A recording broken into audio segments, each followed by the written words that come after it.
Assalamualaikum warahmatullahi wabarakatuh. Saudara-saudaraku, dunia menahan napas ketika Amerika Serikat, negara yang selama ini dianggap paling kuat, tiba-tiba membeku oleh badai salju ekstrem. Laporan menyebutkan ketebalan salju mencapai 3 hingga 5 meter, melumpuhkan beberapa negara bagian dan membuat jutaan rumah kehilangan listrik, air, dan akses hidup dasar. Ironisnya, semua ini terjadi di saat Washington sibuk menatap Timur Tengah, memanaskan ketegangan dengan Iran. Ketika alam mengamuk, geopolitik seakan kehilangan makna.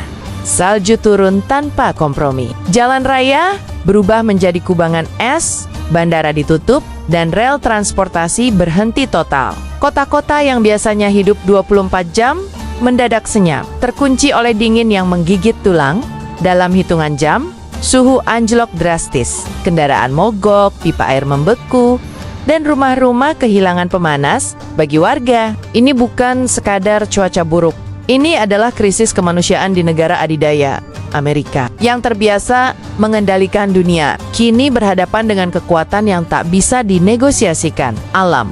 Laporan darurat menyebutkan sekitar 5 juta rumah terdampak tanpa listrik dan pemanas. Keluarga berkerumun di satu ruangan, menyalakan lilin, membakar kayu seadanya, berharap hangat tak berubah menjadi bahaya.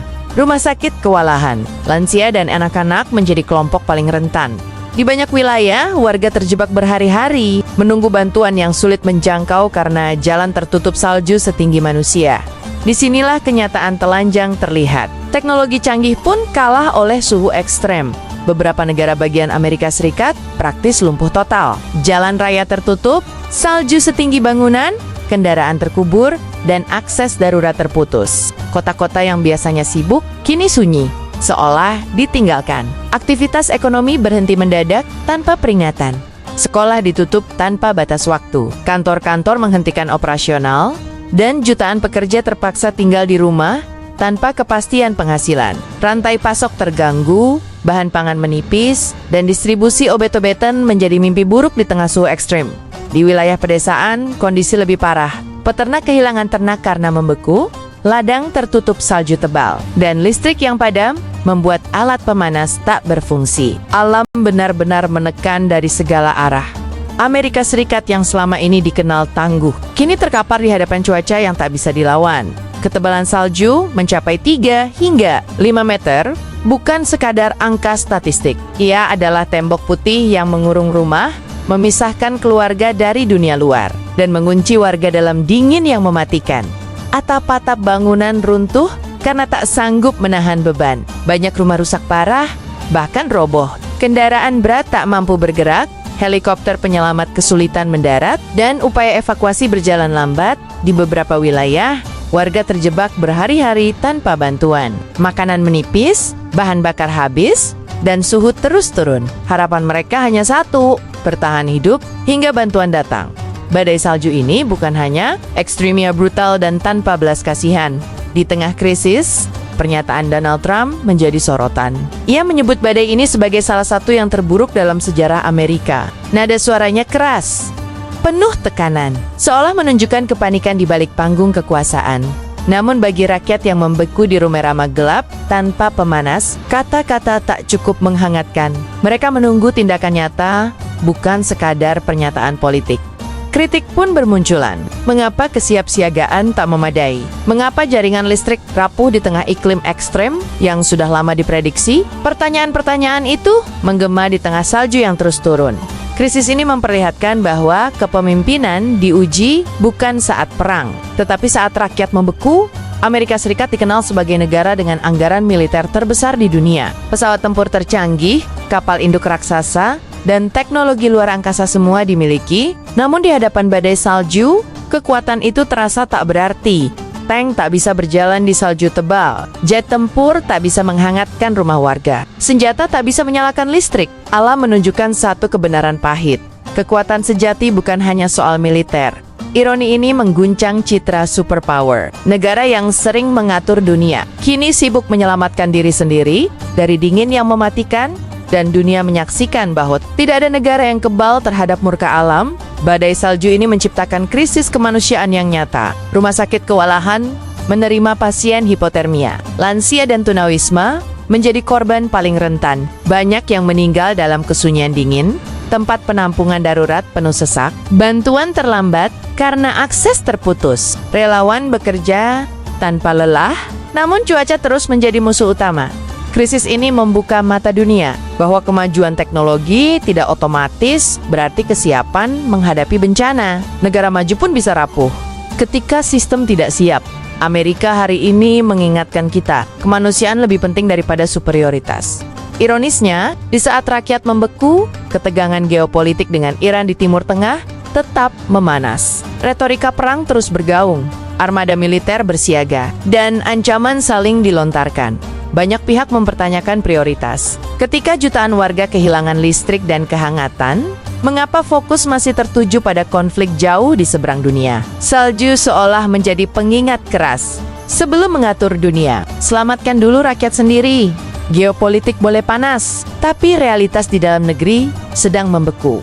Para ahli iklim telah lama memperingatkan bahwa perubahan iklim akan memicu cuaca ekstrem, panas yang membakar, dan dingin yang membekukan. Badai salju ini menjadi bukti nyata dari peringatan yang sering diabaikan. Sistem energi yang tidak adaptif, infrastruktur tua, dan kebijakan yang lamban memperparah dampak. Alam tidak menunggu debat politik, ia bertindak.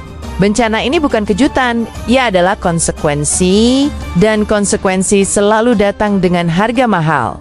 Amerika kini membayar mahal atas penundaan dan pengabaian.